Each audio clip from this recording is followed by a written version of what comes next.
You three, follow me." The Colorado River flowed lazily on that September afternoon, its muddy waters reflecting the orange-tinged sky that heralded the end of another day in Arizona territory. The heat still hung over the parched land, but it no longer had the cruel force of noon. It was the time when the men returned from work, when the shadows lengthened and brought some relief to those who knew where to look. Thomas Mitchell had built his life in those barren lands with his own hands. At the age of 42, he carried on his broad shoulders the marks of someone who knew every stone, every curve of the terrain that stretched for miles around his property. His farm was not the largest in the region, but it was prosperous enough to support the cattle that grazed among the cacti and the thorny plants that insisted on growing where others saw only desolation. That afternoon, Mitchell was riding home when he heard something that stopped him. It was a sound that didn't belong to that place, the crying of children. He followed the sound to the riverbank, where he found three small figures sitting on a smooth stone, their faces dirty with tears and dust. Two boys and a girl, none of them over 10 years old. The torn and dirty clothes told a story of a long and difficult journey. His bare feet were injured, and his big, frightened eyes turned to him with a mixture of fear and desperate hope. The farmer got off his horse slowly, being careful not to scare them off further. There was something about those faces that touched a part of his soul that he thought he had lost long ago. Maybe it was the way they hugged each other, or maybe it was the quiet courage that still shone in their eyes, even after everything they'd been through. The older boy, who should not have been more than 9 years old, lifted his chin with a dignity that impressed the farmer. In the child's gestures, Mitchell recognized the determination of someone who took on responsibilities too great for his age. The boy protected his younger brothers with his arms, even though he was trembling with fear and fatigue. Mitchell looked around. That region was dangerous for well-armed adults, let alone for 3 children alone. Coyotes, rattlesnakes, the desert heat that could end a person's life in a matter of hours. How they had survived this far was a mystery that touched the heart of the lonely man. The sun was already setting on the horizon, painting the sky blood red. Soon it would be night, and temperatures would drop dramatically. Mitchell knew he couldn't leave those children there. "I couldn't sleep knowing they were alone, exposed to the dangers of darkness."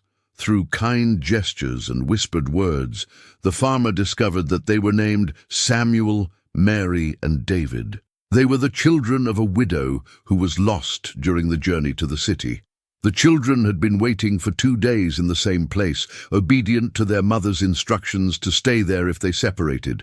There was a decision to make, and deep in his heart, Mitchell already knew what it would be. There was something in those 3 little beings that awakened in him a protective instinct that he did not know still existed. Maybe it was fate, maybe it was just the compassion that every decent man should have. He held out his hand to Samuel, indicating with gestures that they should follow him. The hope that shone in the eyes of the 3 children was like a ray of sunshine piercing the heavy clouds. Samuel grasped the farmer's hand, and in that moment Thomas Mitchell didn't know that his life was about to change forever. The 3 little ones followed him in silence, their shadows stretching into the reddish earth as they walked toward the farm. The wind whispered through the thorny bushes, as if the land itself approved of that act of kindness amid the harshness of the desert. Thomas Mitchell's farm towered against the starry sky as a solid refuge in the midst of the immensity of the desert. The wooden house, built with his own hands over years of hard work, has never seemed as welcoming to him as it did that night. The windows, lit by the dim light of the lamps, created golden rectangles that cut through the darkness, promising warmth and security. The 3 children walked behind him in silence, their small footsteps echoing softly on the beaten earth. Samuel kept Mary and David close, his thin arms wrapping around the younger siblings whenever some nighttime noise startled them. Mitchell watched this brotherly care with a mixture of admiration and melancholy. "It has been a long time since I saw such loyalty and pure love." Inside the house, the farmer prepared a warm bath for the children and found clean clothes that he had been keeping for years. They were pieces that belonged to his younger brother, who died in a horse accident when he was still young. Seeing them being used again brought a strange feeling to Mitchell's chest, as if ghosts from the past came back to life through those small bodies. Mary was the first to fall asleep, wrapped in a thick blanket on the living room couch. Her blonde hair, clean and combed, spread over the pillow like rays of sunshine. David soon followed, his smooth, regular breathing filling the house with a peace Mitchell hadn't known in decades. Samuel resisted sleep any longer, his watchful eyes watching the farmer's every move, still protecting his brothers, even in exhaustion. During the early hours of the morning, Mitchell remained awake, watching the three small figures sleep in his living room. The responsibility that now weighed on his shoulders was unlike any he had ever faced. Tending livestock, working the land, facing the rigors of the climate. All of this seemed simple compared to the challenge of protecting and nurturing three such fragile human lives. At dawn, the children woke up to the smell of eggs and bacon that Mitchell had prepared in the kitchen. It was a simple but filling meal, the first decent meal they had in days. She watched in silence as they ate with a voracious appetite, their little faces finally gaining a little color and vivacity. After breakfast, Mitchell got on his horse and toured the entire region in search of the children's mother. He visited the nearest town, talked to merchants and travelers, described the woman based on what the children had told her, through gestures and fragmented words. No one had ever seen a woman alone, searching for three lost children. The days turned into weeks. Mitchell continued her search, but she also began to accept a painful reality. The children's mother could have met a cruel fate in the desert. The territory was unforgiving to the unprepared, and a single woman faced dangers that could be fatal. Samuel, Mary, and David adapted to the routine of the farm with an ease that touched the farmer's heart deeply. Samuel helped with the animals, demonstrating a natural aptitude for rural work. Mary took care of the house gently, her little hands organizing and cleaning every corner. David, the youngest, followed Mitchell like a faithful shadow, absorbing every gesture and movement of the man who had become his father figure. At night, when the children slept, Mitchell would sit on the porch and watch the stars. The loneliness that once defined his existence had been replaced by something he couldn't name. The house was no longer silent. There was laughter, whispered conversations between the brothers, the sound of little feet running through the aisles. There was life pulsing in every corner of that wooden structure. The farmer began to notice changes in himself. Her routine, once rigid and lonely, now molded itself to the needs of the three children. I woke up earlier to prepare breakfast, returned from work in the fields before nightfall so as not to leave them alone for too long. Small gestures that transformed not only the day-to-day, but the essence of who he was as a man. One morning, as Mitchell saw Samuel teaching David how to care for horses, he understood something fundamental. Those children weren't just three little beings that he was temporarily protecting. They had become an integral part of his life, filling empty spaces he didn't even know existed in his barren soul, like the desert that surrounded them. The months passed like water running through my fingers, and autumn arrived in Arizona, bringing with it cooler winds and longer nights. Thomas Mitchell watched the changes in the landscape with a heart that also changed every day. The dry leaves of the few oak trees that grew near the river danced in the wind, reminding him of how life can change direction when you least expect it. Samuel had grown up. His shoulders widened slightly, and his hands, once soft as children, now showed the first calluses of honest work. The boy had taken on responsibilities on the farm, with a maturity that impressed Mitchell. In the morning, he was the first to wake up, fed the horses, and checked the fences before the sun had even fully risen. There was a quiet determination about him, as if he wanted to prove that he deserved the home he had found. Mary bloomed like a delicate flower in the desert. Her golden hair shone in the autumn sun, and she had taken over the care of the house with a natural grace that warmed the farmer's heart. He prepared meals with simple ingredients, but with such care that each dish felt like a party. Her little hands tended to the animals' injuries, sewed torn clothes, and kept the house always clean and welcoming. Mitchell often watched her humming softly as she worked, bringing music to a place she had known only silence. David, the youngest, had become Mitchell's constant shadow. Wherever the farmer went, there was the boy, with his curious eyes absorbing every gesture, every word, every lesson that life in the countryside offered. He was the one who ran to greet Mitchell when he returned from the pastures. He was the one who sat next to the farmer on cold nights, listening to stories about the stars and the animals of the desert. The farm thrived in a way that Mitchell had never experienced. It wasn't just the additional work of the little hands that made the difference, but something deeper. There was purpose in every task, motivation in every morning. The cattle seemed healthier, the fields more productive, as if the land itself responded to the positive energy that now pulsated in that place. During the long months of searching, Mitchell had traveled hundreds of miles, visited dozens of cities, talked to countless people. He showed the description of the children's mother to sheriffs, merchants, travelers, anyone who might have information. He put up posters in taverns and telegraph offices. He offered rewards. He followed every lead, no matter how improbable. But the desert guards its secrets with zeal. There were trails that led to nothingness, wind-blown footprints, contradictory stories of people who swore they had seen a woman alone going in opposite directions. Mitchell knew deep in his heart that the children's mother had met a tragic fate somewhere lost in the barren wilderness. The territory was unforgiving of the unawares, and a woman alone faced dangers that could be fatal. The children never asked directly about their mother, but Mitchell saw the hope that still shone in his eyes whenever he returned from search trips. Samuel tried to hide his anxiety, but the farmer noticed how the boy was watching his face closely, looking for signs of good news. Mary always prepared an extra portion of food, as if expecting her mother to arrive at any moment. David drew pictures in the sand in the backyard, always a woman in a long skirt, with 3 small children by her side.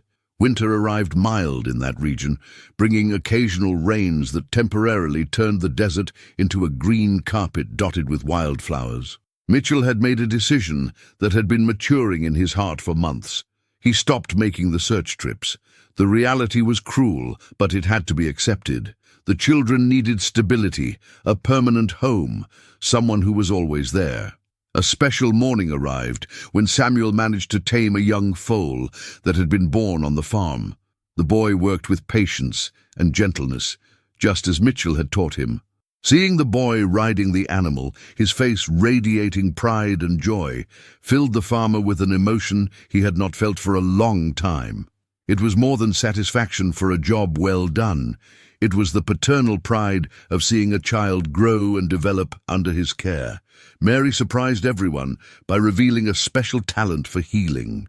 When one of the horses cut its leg in barbed wire, it was she who prepared the medicinal herbs and tended to the wound with a delicacy that impressed even Mitchell, who was experienced in treating injured animals. His little hands had a special magic, an intuition to know exactly what each creature needed to recover. David showed an aptitude for numbers and planning. He helped Mitchell count the cattle, organize the tools by size and function, memorize the location of each water source on the property. His young mind absorbed information like a sponge, and Mitchell began to see him as a future farm manager. Winter nights brought a special ritual. After dinner, the 4 of them would gather around the fireplace, and Mitchell would tell stories about the region, about the first settlers, about the desert wildlife. The children listened with religious attention, asking intelligent questions that showed how they were growing and learning. It was during one of these nights that Mitchell realized something fundamental. He was no longer caring for 3 lost orphans. He was raising 3 children. The transformation had been so gradual, so natural, that he hardly noticed when it happened. But here it was, clear as the starry desert sky. He loved those children as if they were his own, and they loved him back with the complete confidence that only children can offer. The farm was no longer just a place where Thomas Mitchell worked and slept. It was a home. It was a family. It was the place where 3 little wounded hearts had found healing, and where a lonely man had discovered that he was still capable of loving and being loved.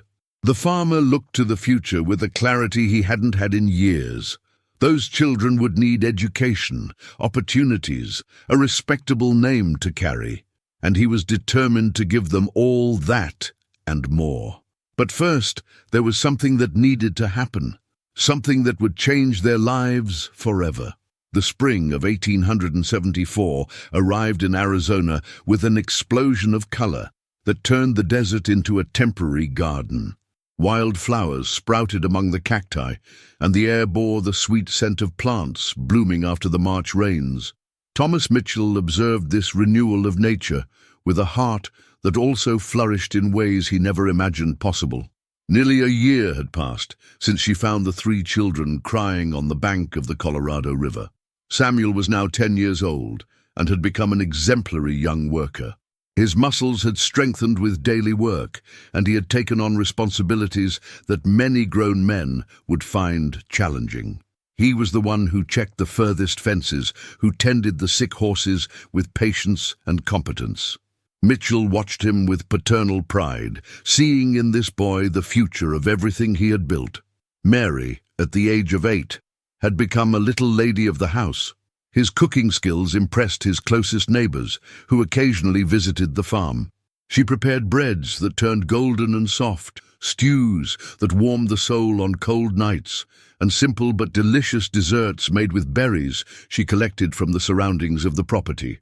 More than that, she had become the region's unofficial nurse, caring for injured animals with an intuition that seemed to come straight from the heart. David, the youngest, at the age of 6, showed a keen intelligence that surprised Mitchell daily. The boy had learned to read with impressive speed, devouring the few books the farmer had, and always asking for more. His questions about everything from the stars in the sky to the behavior of animals forced Mitchell to think in ways he had never considered before. David had a gift for seeing beauty and mystery in details that others considered commonplace. The farm prospered as never before. The herd had grown significantly, the pastures were verdant and healthy, and Mitchell had been able to expand his land by purchasing an adjacent plot of land from a neighbor moving east. But true prosperity wasn't in the land or the animals. It was in the laughter that echoed through the house, in the voices that called his name, in the sense of belonging to something bigger than himself. During the winter months, Mitchell had made an important decision. He hired a private tutor from a nearby town to come to the farm 3 times a week and teach the children. Samuel learned advanced mathematics and began to understand the financial aspects of farm management. Mary studied literature and history, developing a passion for reading that transported her to distant worlds during quiet afternoons. David absorbed knowledge with an unquenchable thirst, questioning everything and demonstrating a curiosity that promised to take him far in life. The children's education brought a new dimension to farm life. Evenings now included study sessions around the kitchen table, with Mitchell often learning along with them. He had realized that by trying to answer children's intelligent questions, he was expanding his own knowledge of the world. It was during one of these study nights that Mary asked a question that changed everything. She was reading a book about families and, with the natural innocence of a child, asked when Mitchell was going to get married and give them a real mother. The question took the farmer by surprise, not out of childish curiosity, but out of the sudden realization that he himself had begun to think about it more often. The loneliness that Mitchell thought she had overcome with the arrival of the children had turned into something different. It was no longer the empty loneliness of an isolated man, but the genuine desire to complete the family they had built together. He watched as children longed for a mother figure, as Mary tried to take on responsibilities that were too great for her small shoulders, as Samuel and David sometimes seemed lost in questions that her mother could better answer. Fate, which had brought 3 orphaned children into its life, seemed to have more surprises in store. In May of that year, a new family settled on the neighboring farm, coming from the east in search of a better life. The Morrisons were hard-working and honorable people, and soon became close friends with Mitchell and the children. Among the Morrisons was Sarah, a 32-year-old widow who had lost her husband in a mining accident in Colorado. She was traveling with her elderly parents and had decided to start a new life in Arizona. Sarah was a woman of simple but striking beauty, with eyes that reflected strength and gentleness in equal measure. Her brown hair glistened in the desert sun, and her soft voice carried a melody that calmed even the most nervous horses. What impressed Mitchell most about Sarah was the natural way she interacted with Samuel, Mary, and David from their first meeting. There was no condescension or discomfort, just genuine acceptance and spontaneous affection that the children immediately reciprocated.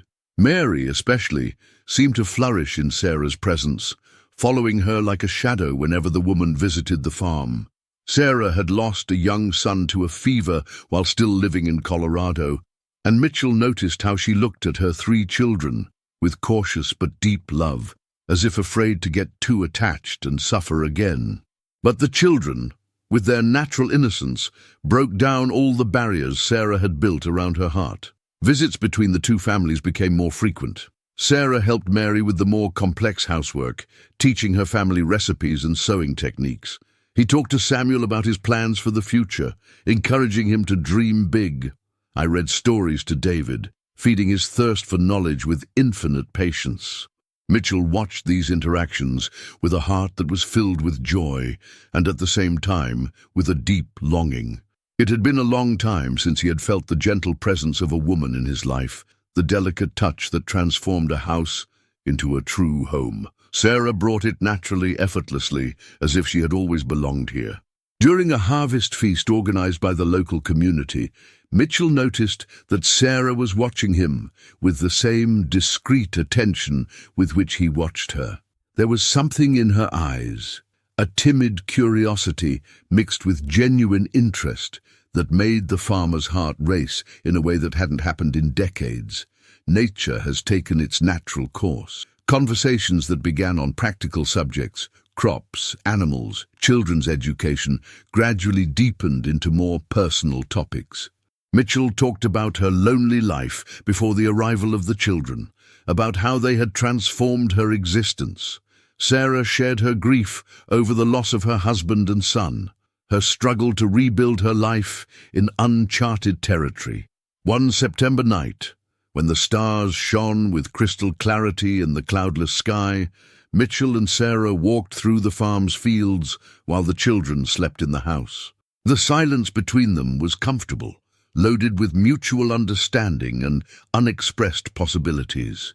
It was Sarah who broke the silence, softly asking if he had ever thought about remarrying. Mitchell answered with total honesty. He talked about how the children had awakened in him a fatherly love that he did not know existed, about how he saw in them not only orphans that he had taken in, but true children that he wanted to protect and guide for the rest of his life. He also talked about how Sarah's presence had shown him what was still missing to complete that family. The conversation lasted into the early hours. Sarah confessed that she had found in Mitchell not only a good, hard-working man, but someone who understood the value of a second chance, the beauty that can be born from the ashes of loss. She had fallen in love not only with him, but with the family he had created with so much love and dedication. The marriage proposal happened naturally, without grand gestures or elaborate words. Mitchell simply took Sarah's hands between his and asked if she would like to be a part of the family they had built together. Her answer came through tears of joy and a whispered yes that echoed louder than any scream. The children greeted the news with an explosion of joy that warmed the hearts of both adults. Mary hugged Sarah tightly, finally allowing herself to call someone Mom again. Samuel shook Mitchell's hand with the seriousness of a grown man, thanking him for giving the family the completeness they had all secretly longed for. David simply smiled at that precocious wisdom that characterized him, as if he always knew that moment would come. The wedding took place in October, in a simple but emotional ceremony in the church of the nearest town. The three children served as special witnesses, and the entire local community turned out to celebrate the union that everyone saw as perfect and inevitable. When the bride and groom returned to the farm as husband and wife, they found the house decorated with wildflowers that the children had collected. A simple but delicious feast awaited them, prepared by the neighbors who wanted to show their affection for the new family. That night, as Sarah put the children to bed for the first time as a mother of official, Mitchell sat on the porch and looked up at the stars. He thought of the tortuous path that had led him to that moment, the loneliness of years, the unexpected encounter with three lost children, the gradual transformation of his empty life into an existence full of love and purpose. The farmer smiled as he remembered the words he had spoken that distant day on the bank of the Colorado River. 4 simple words that had changed not only the lives of 3 orphan children, but also their own irreversibly. Words that had planted the seeds of a true family, watered with love, work, and second chances. Samuel, Mary, and David now had a permanent home, a solid education, and most importantly, parents who loved them unconditionally. Sarah had found a new family to love and protect, a renewed purpose for her life. And Mitchell had discovered that a heart that thought it was hardened by loneliness was still capable of loving in a deep and transformative way. The farm would continue to thrive, the children would grow up and go their own ways, but they would always carry with them the lessons learned on that barren piece of land that had become an oasis of love. And Thomas Mitchell would know for the rest of his days that the 4 most important words he had ever uttered would continue to echo through future generations of his chosen family. The desert holds many secrets, but it also reveals deep truths about the human heart. In that land of cacti and harsh landscapes, a family had been born not of blood, but of pure love and the will to care for one another. And that, Mitchell knew, was stronger than any blood tie could be. If you were moved by this Wild West story and want to follow more engaging narratives like this, don't forget to subscribe to our channel. We have many more touching stories full of life lessons waiting for you.